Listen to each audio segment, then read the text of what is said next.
Hesche Estango, Chakaedega, Laura Jacobs, Chohojefkidos, Muskogi Maroyes, Ahole Olgedoyes. Hi, friends and relatives. Good morning. Did you make it through the night okay? It's a good day to be Indigenous. My name is Laura Jacobs. I'm a citizen of the Muskogee Creek Nation and a member of the Potato Clan. I'm a PhD student at Oregon State University and co-founder and chair of the Traditional Ecological Knowledge Club. I'd like to welcome you to the 2022 National Traditional Ecological Knowledge Summit. We are excited to have you here with us as we launch the conference this morning. The summit is hosted, organized, and facilitated by Oregon State University's Traditional Ecological Knowledge Club to create space for Indigenous peoples, tribal governments, academics, and allies to share and discuss traditional ecological knowledge related topics in respectful and non-extractive ways that honor Indigenous data sovereignty. The summit centers on many forms of traditional ecological knowledge as they relate to Indigenous peoples and their local ecosystems. Topics include the scientific and managerial applications of traditional ecological knowledge, legal implications of TEK, Indigenous peoples' concerns for data sovereignty, Indigenous music and artwork, and many other subjects. We will be hosting a public listening session with the White House tomorrow morning, where participants have the ability to speak directly with members of the Biden administration about their current Indigenous traditional ecological knowledge initiatives.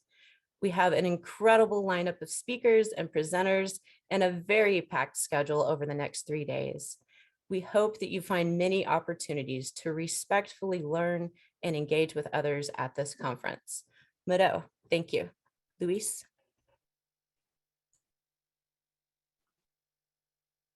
Hi, everyone. My name is Luis, and I am the Communications Officer for the TEK Club here at Oregon State University. On behalf of the TEK Club, I would like to provide a land acknowledgement. We understand that the strength and persistence of every community originated from generations of people who gave their hopes and dreams to create the history that led us to where we are right now, to this culture of place. Some of those people lived here for millennia, while others may have arrived here to chase their dreams or even brought here against their will. As we strive to create an atmosphere of respect and connection across all of our differences, we understand the importance of truth and acknowledgement and the significance of honoring the truth about the lands and peoples whose territories Oregon State University sits on today. We recognize the impact that Oregon State University's land grant history has had on Indigenous communities in Oregon. Through the Morrill Act of 1862, which established land grant universities in the United States, the federal government seized nearly 11 million acres of land from 250 sovereign tribal nations with little or no compensation. In 1868, the state legislature designated Corvallis College as Oregon's land grant institution. Soon after, Oregon received 90,000 acres of federal lands taken from the Klamath, Coos, Lower Umpqua, Siuslaw, and Kukwel people to be sold to create an endowment supporting the growth of the new college, which would later become Oregon State University. Oregon State University in Corvallis is located within the traditional homelands of the Marys River or Ampinafu Band of Kalapuya. Following the Willamette Valley Treaty of 1855, Kalapuya people were forcibly removed to reservations in Western Oregon. Today, living descendants of these people are part of the Confederated Tribes of Grand Ronde Community of Oregon and the Confederated Tribes of the Siletz Indians. Indigenous people are valued contributing members of the Oregon State community and represent multiple sovereign tribes among students, faculty, staff, and alumni. Today, we honor the histories, present, and futures of these peoples. We ask you to take a moment with us to consider and acknowledge the long legacy of violence, genocide, displacement, forceful removal, migration, and settlement that allow us to study, work, explore, and live in the areas we call home today. Many of those who are joining us today live and work on lands that were stolen from Indigenous peoples. We encourage you to recognize the ongoing harms from this history that Indigenous peoples are experiencing today. Please research the local histories of your areas to find out more about how you can support the descendants of the original land stewards and to become a better ally for all Indigenous peoples. We want to emphasize that recognizing lands and Indigenous peoples are only minor steps in the right direction. Taking the next step requires actions from all peoples because the settler state and impacts of colonialism are ongoing and contribute harm and oppressions to Indigenous peoples today. Centering your politics around land back efforts, supporting Indigenous peoples' protests as land and water stewards, and donating your time, money, and efforts to Indigenous-led causes are actions you can take to support Indigenous peoples and their futures. Please reflect on what you and your institutions or organization can do to take these next steps. Thank you. Good morning and welcome. I'm Todd, and I'm the Traditional Ecological Knowledge Club's events coordinator. The TEK Club was organized in 2019 by a group of Indigenous and allied students at all degree levels and across Oregon State's campus. In 2020, the club became formally recognized as a student organization at the university. The club has four main purposes.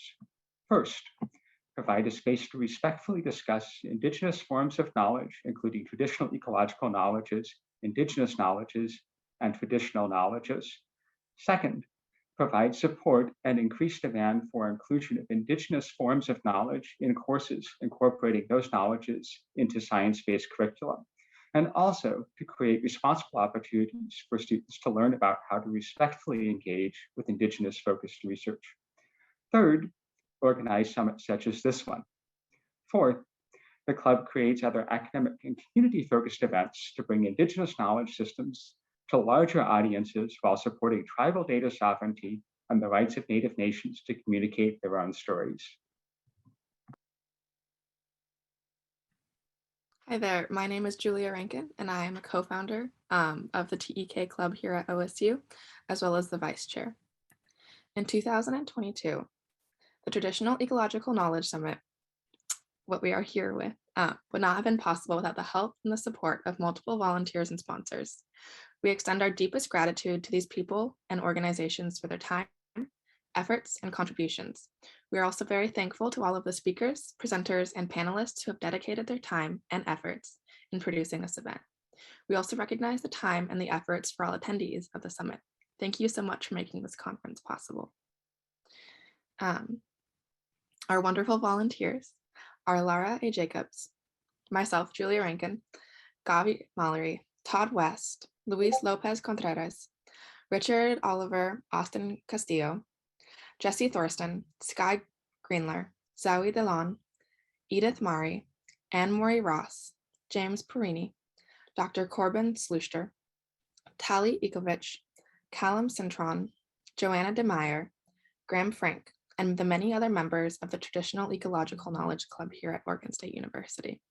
We extend our gratitude to Doctors Chris Dunn and Samantha Chisholm Hatfield, who are the advisors for the Traditional Ecological Knowledge Club, and for their support throughout our organizing efforts for this conference.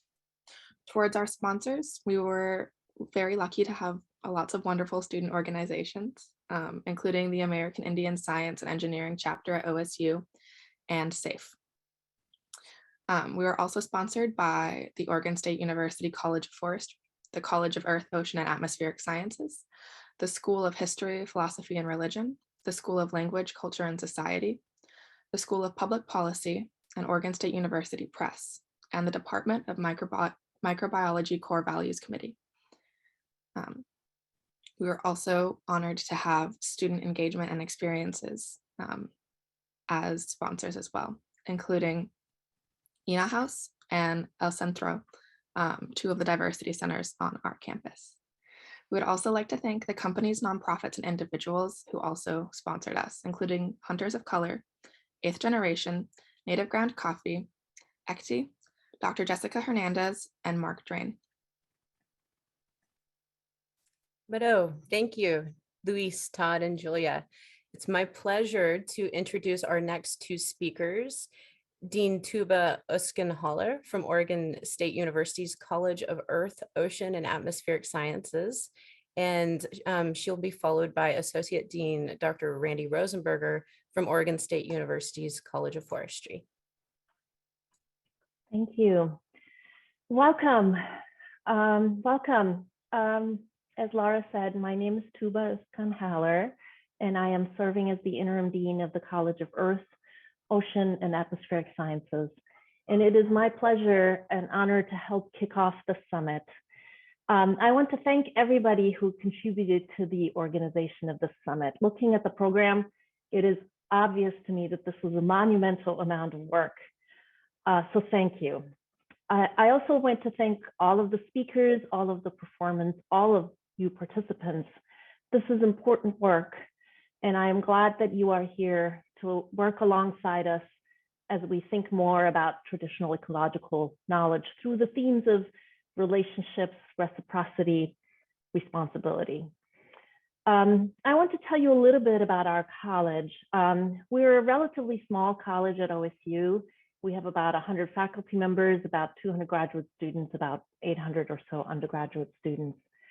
We study and teach about the Earth system, about the land. We have a geology program, for instance, about the ocean. We have a brand new ocean sciences program, undergraduate ocean sciences program, about the air through atmospheric sciences, about the people, geography, and also the combined system, the entire Earth system, Earth's climate, for instance. We pride ourselves for being a premier research engine with many world-renowned faculty who receive the highest honors and prizes, really.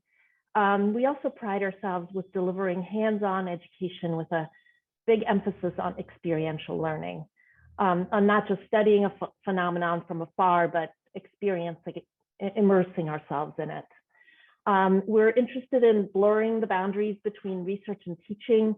We try to bring the latest research results into the classroom, and we try to make sure that every student has an opportunity to engage in research.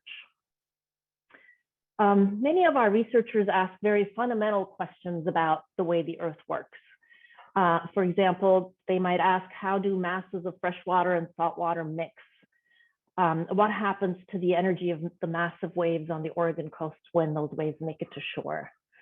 Others ask questions about the ancient past. Where can we find the oldest ice on Earth, and what do the tiny air bubbles that are trapped in that ice tell us about what the Earth used to be like millions of years ago? Others try to predict the future. How is our climate changing, and what will the Earth look like when our great-grandchildren are occupying it? And we're increasingly thinking about the questions in the context of a coupled human natural system where the presence and actions of humans create feedback loops that result in astonishing complexity of the entirety of the system.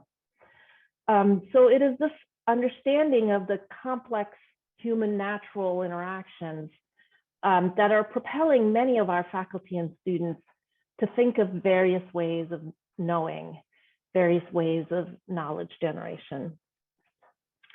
I myself am also a researcher, and I study the nearshore ocean.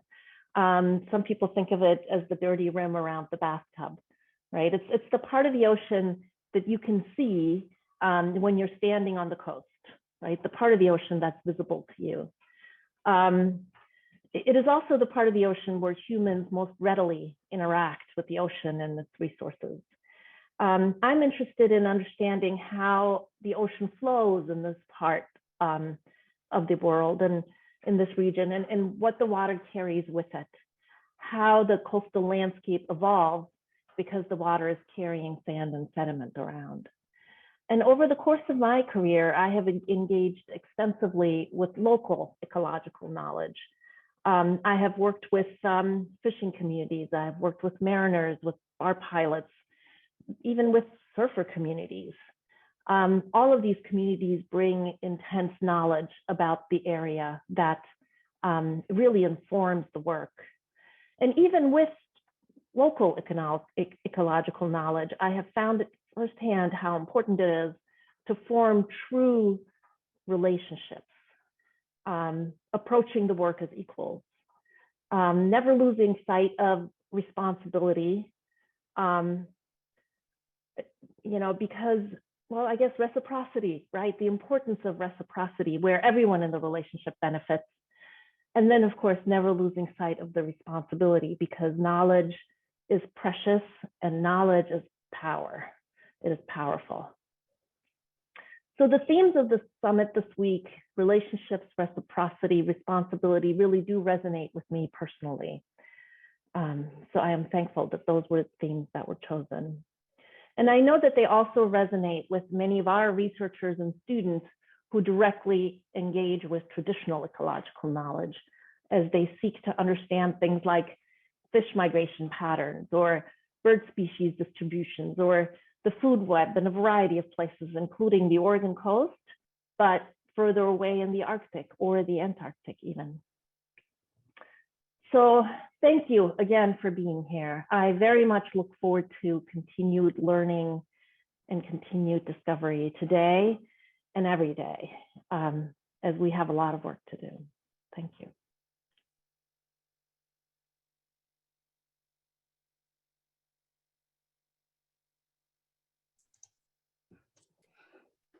Well, hello, everyone.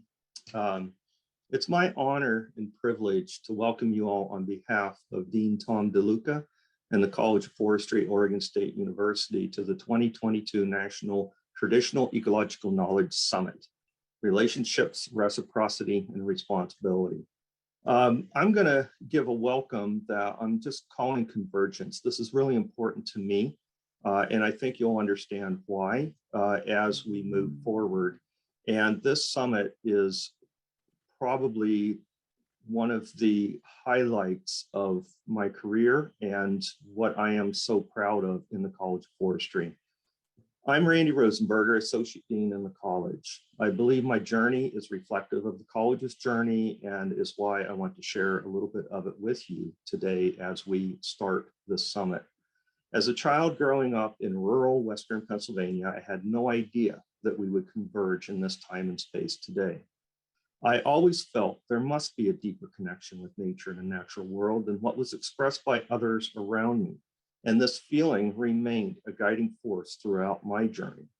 After one tour in the US military, which not only exposed me to different cultures in different parts of the world, but freed me from my childhood constraints, I embarked on my educational journey. After discovering philosophy as a major, not a great career path, but discovering it as a major and learning about meaning through storytelling, I continued on to graduate studies in applied ethics, where I learned about diverse perspectives through epistemology, metaphysics, and values. I continued with my studies by pursuing a PhD in applied economics. You may think that that doesn't quite fit together, economics and ethics, but it does. It does in a unique way that help guide and shape who I am. Throughout my academic career, I developed and applied economic tools to give voice, to give equal standing to resources without markets, to those things that are valued and important, but are not expressed in our traditional ways of making comparisons, i.e. commodification.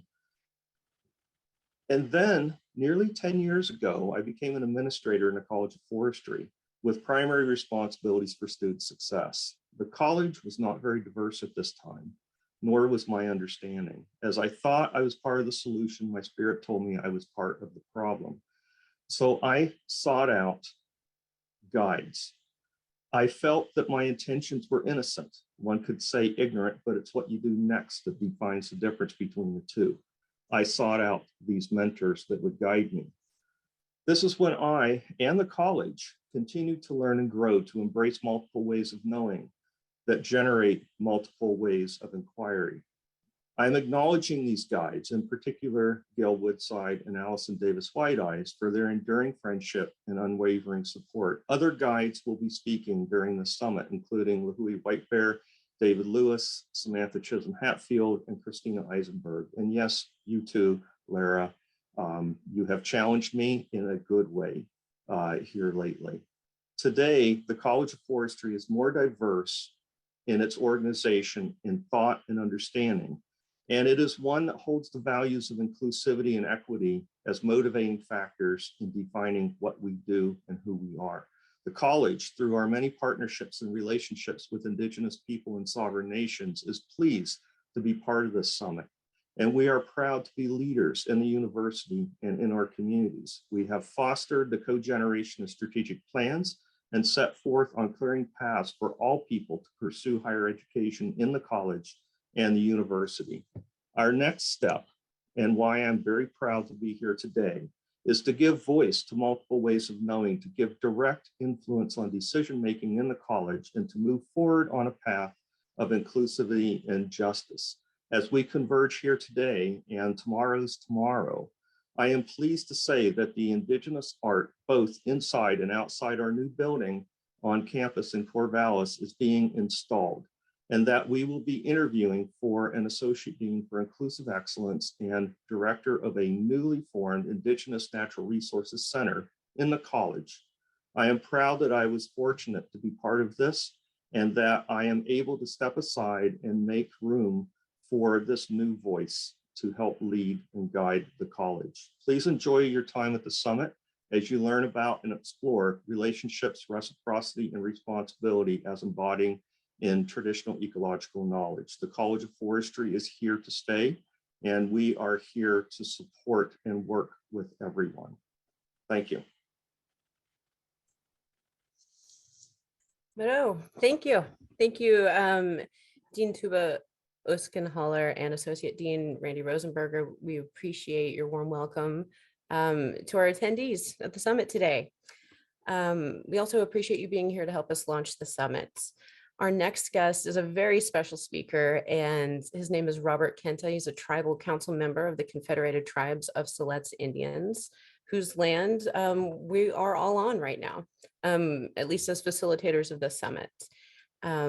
Robert is going to be giving another warm welcome to Siletz Country for attendees. So Robert, whenever you're ready, take it away. All right, thank you. Everybody, I understand we have people from near and far. Want to welcome everybody to Siletz Ilahi. We are a confederation of many tribes and bands from throughout Western Oregon and a bit beyond in Washington and Northern California. And our confederation together on the Siletz Reservation starting in 1855, when set in place federal policy to confederate all of the Western Oregon single reservation. And that sort of happened. Today we have 5 federally recognized tribes in Western Oregon. Our reservation was established by presidential order pursuant to several treaties that had been signed earlier in the 1850s. 10th of 1853, the Rogue River Treaty ceded a vast homeland in the upper Rogue River watershed country to the summit of the Siskiyous and Range to the east, and the Rogue Umpqua Divide to the north, just west of the Applegate River mouth to the west. And that really provided the foundation for our confederation. There were 3 different languages involved in that treaty, and they all agreed to cede the described within the treaty, but reserve the right to a temporary reservation within that homeland until a permanent reservation was designated by the President of the United States. So treaty language from what you generally see. And all of the other Western Oregon treaties become signed and ratified subsequently, pretty much followed that. So that when President Franklin Pierce created our 1.1 million acre on the north central Oregon coast, November 9th of 1850, really provided the tool to implement that removal of all of our Western Oregon tribes. And a road into the area was not known at the time. The navigability of the harbors along the coast wasn't really known. And so a small was purchased by the Indian Department with treaty to establish a encampment staging area for removal to our reservation. And it was proposed lands were being purchased for Indian purposes to add those to the All Reservation. In June of 1857, instead of the already existing reservation, the Grand Round Reservation out of those purchased lands. And so they adjoin on the kind of northeast corner. After our executive order was signed, 10 years later, a chunk was taken out of the middle of the reservation surrounding Yaquina Bay, and it severed our reservation into two parts. The Siletz Agency and the Yahat Subagency to the south. Another 10 years went by, passed an act that was interpreted to require our people to give up the entire southern section of the reservation and half of the northern Siletz Agency, so that by 1875, 76 or so, when that was our reservation only consisted of about 225,000 acres, and allotment and other federal policies that dwindled down to almost nothing. Our allotments were issued in 1982, and by 1912, over half of those were non-Indian owned because on being able to even inherit our allotment lands, the force fee policy. And so people were on a downward trajectory of land ownership, sovereign control over lands, and ability to access our traditional foods. And we were put on the fast track to the termination when that was envisioned in the late 30s and fully implemented in the 1950s. Our Western Oregon Act was passed in 1954 and fully implemented by the end of 1956. And so I was born in 1963 and grew up here on what had been reservation, on what had been family allotment land.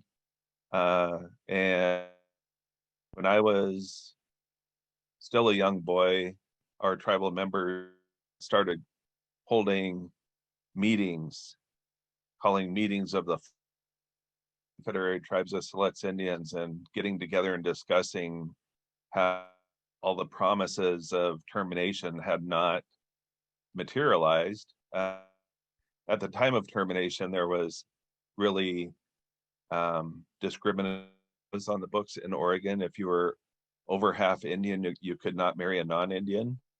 You could not purchase alcohol or be in a restaurant that served alcohol. All those sorts of things. And our treaty rights to hunt and fish and within our homelands or even our original reservation were not recognized. And termination was to set us free from all of those discriminatory laws and put us in a place where we wouldn't be discriminated as Native people anymore, to blend into American society. So those meetings in the early 70s were very important. Eventually had the Native American Rights Fund support our restoration efforts. And those really came into play when the Menominee tribe had not been liquidated like we were at termination time. They had been into a corporate structure, as I understand it, and had maintained lumber resources, their commercial lumber mill, but under more of a corporate trust resources. And so when we were restored, it was a fairly, probably still pretty complicated, but much more easy process to reconvert their former reservation to reservation status and just re-implement their federally recognized tribe. And we were next in line to be restored. we were in 77, the second tribe in the United States that had been terminated, restored. And so we were the first tribe, and we're still working our way through all of the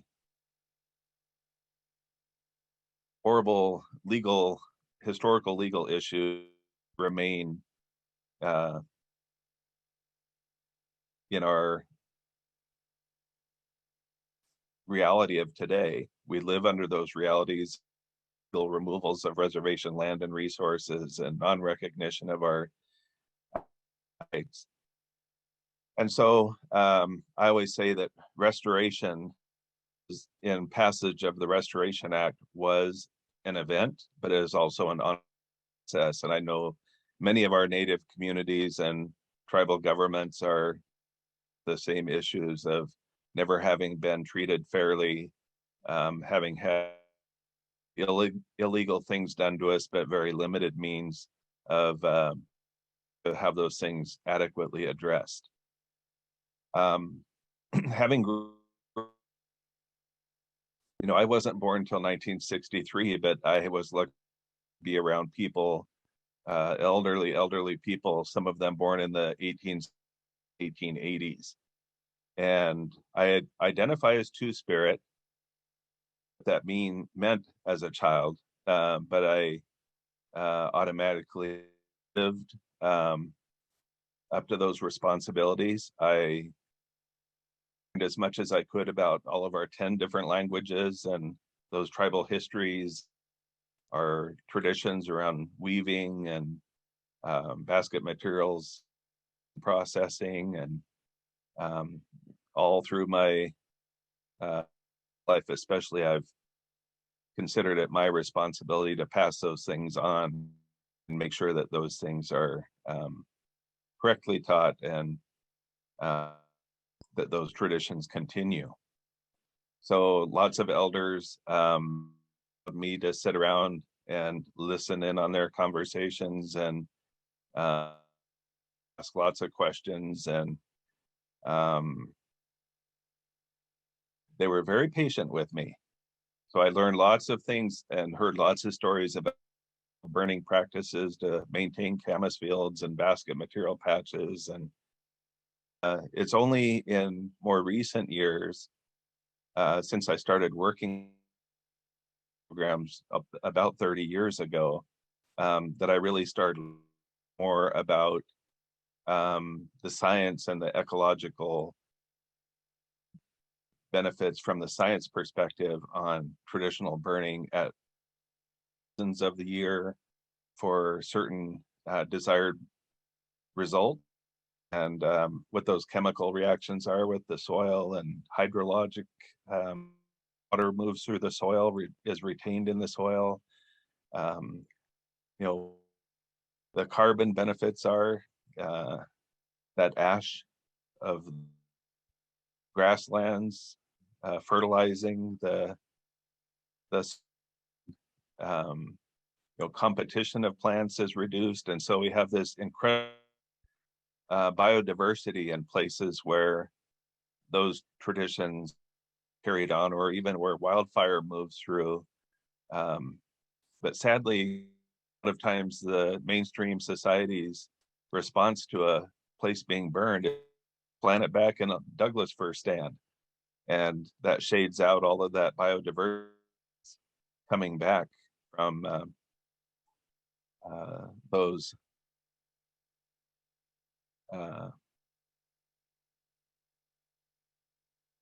inhibited aspects and overgrown and not maintained over the years. There's often a seed bank in the soil, and it's just waiting for that fire to move, so that those the fire responses, those things springing out of the soil. I want to make sure I don't.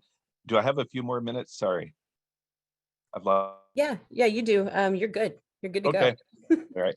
I thought the others ended a little. So, Yeah, so we have lots of partnerships with universities, colleges, and our federal and state agency partners now. There's a lot of interest in our traditional ecological knowledge, and it's already been mentioned, but we were cautious at first, especially there had been some bad experiences in the past where people read ecological field notes that were collected at Siletz about burning practices, and they took off and formed their project without talking to the tribe, and we would have to try to intervene and nip those things in the bud, say, you need to come talk to us about the information, because there were some things that were shared with the anthropologists, but here's the rest of it, and we need to be involved so that we can help guide your project. Don't know about those traditions and those beliefs. And you know, a lot of people think all burning is good, but there's places that like in Western Oregon here, we just have this rank everything, and so there can be, you know, decades of decadent growth, that dead wood and twigs and leaf layer and needle layer, duff on top of the soil, that if it's really dry and all of that catches fire, it can burn in a really catastrophic and burn up that seed bank, that those rhizomes and the bulb in the soil.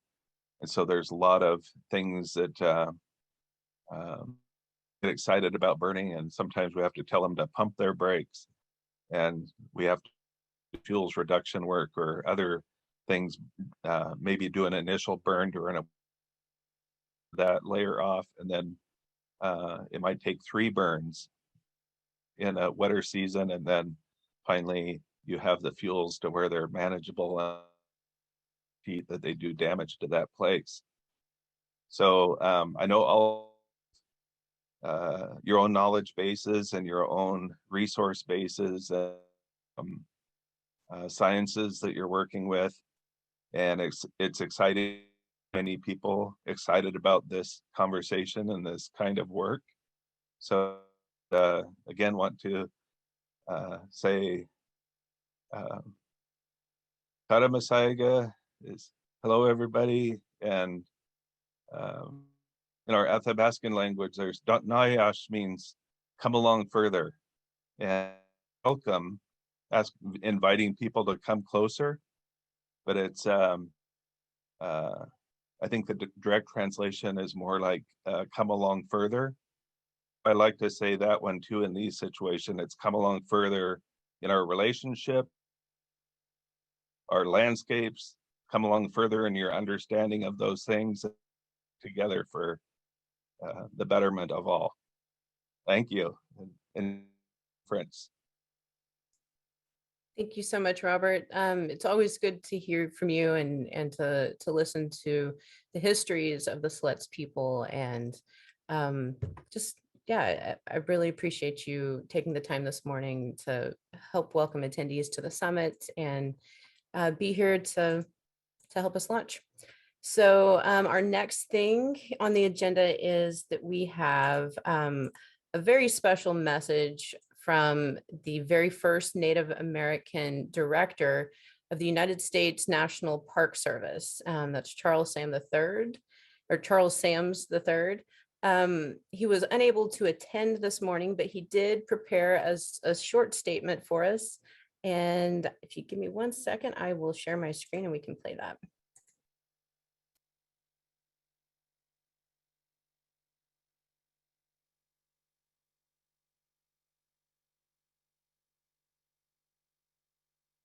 Pressing issues in the Columbia River Basin. Good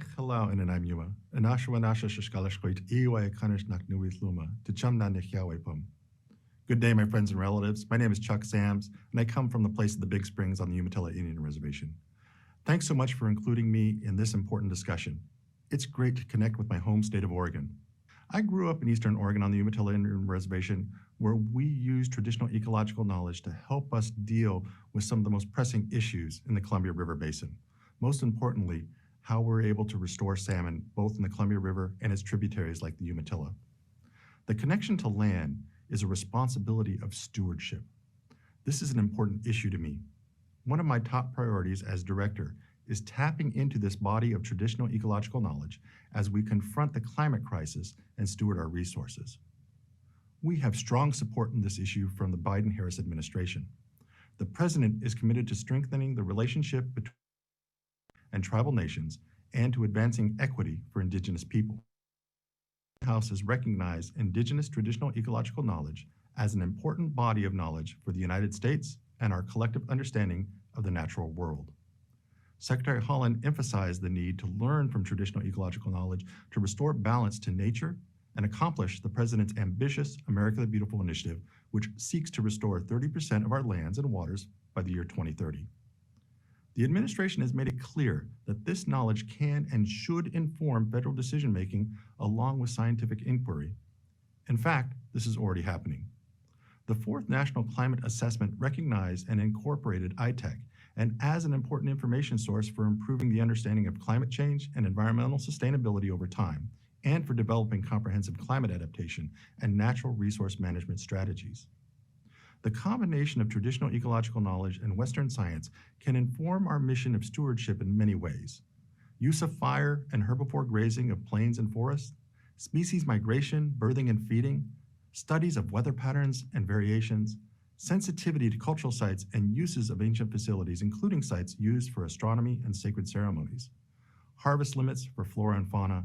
An example of this stewardship takes place at Acadia National Park in Maine, where we are working with the citizens of the Wabanaki tribes on shared governance and research on sweetgrass harvesting. Wabanaki people have harvested sweetgrass for generations. Research in Acadia, guided by Indigenous methodologies, reinforces what Wabanaki people have always known, that harvesting sweetgrass through a Wabanaki philosophy enhances sweetgrass abundance. Wabanaki knowledge and the gatherers who generate this knowledge are informing NPS research and management strategies.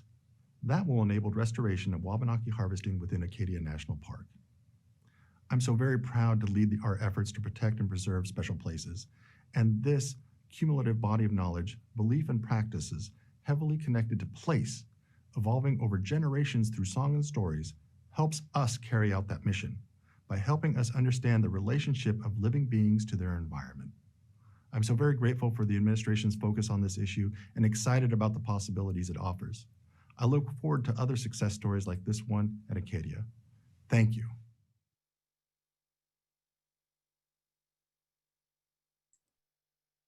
Okay, we're very thankful that the director of the National Park Service had time to record a message and help us launch the summit as well. So yeah, we are running a little bit earlier than we anticipated today. So we're ahead of schedule, which generally never happens. So this is a good thing. I'm going to encourage everyone to take a little break. We will be back at 10 a.m. So that's about 17 minutes from now. So take a break, get some water, get some coffee, get ready because we're going to start a land acknowledgement session up next. And yeah, we will be back. So I will try to put a timer on so you know when we will be back. Thanks.